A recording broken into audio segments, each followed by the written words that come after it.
सकाळच्या घाई गडबडीत कमी साहित्यात झटपट होणाऱ्या भाजीमध्ये एक आहे फणसबीज आणि बटाटा. काही बेसिक तयारी आदल्या दिवशीच जर केली तर ह्या सकाळी उशीर जरी झाला उठायला तरी या भाज्या झटपट होतात आणि डबा नवऱ्याला आणि मुलांना नक्की मिळतो. तर आदल्या दिवशीच मी फणसबीज स्वच्छ धुवून डब्यात कापून ठेवला होता. ठेचलेला लसूण, हिरवी मिरची, कांदा घेतलेला आहे.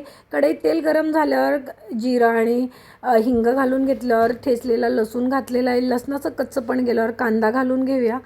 कांदा छान असा परतून लालसर झाल्यावर हिरवी मिरची घालून घेऊया आणि त्याच्यानंतर आता याच्यात सर्वप्रथम आपण बटाटा घालूया, कारण की बटाट्याला शिजायला वेळ लागतो म्हणून आधी बटाटा शिजून घेऊया थोडासा.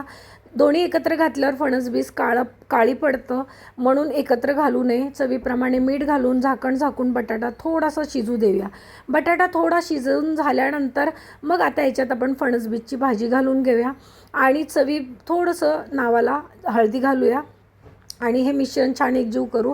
ह्या बिना पाण्याच्या तेलातल्या भाज्या असतात त्याच्यामुळे ह्याला बारीक आचेवरच करायच्या असतात आणि झाकण झाकून शिजवताना मधून अधून 2-3 वेळेला झाकण उघडून या भाज्या परतायच्या असतात जेणेकरून खाली लागू नये आणि खूप चवीला होतात आणि झटपट होतात.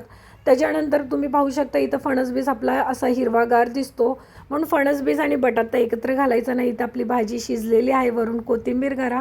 ही रेसिपी नक्की ट्राय करा. कशी वाटली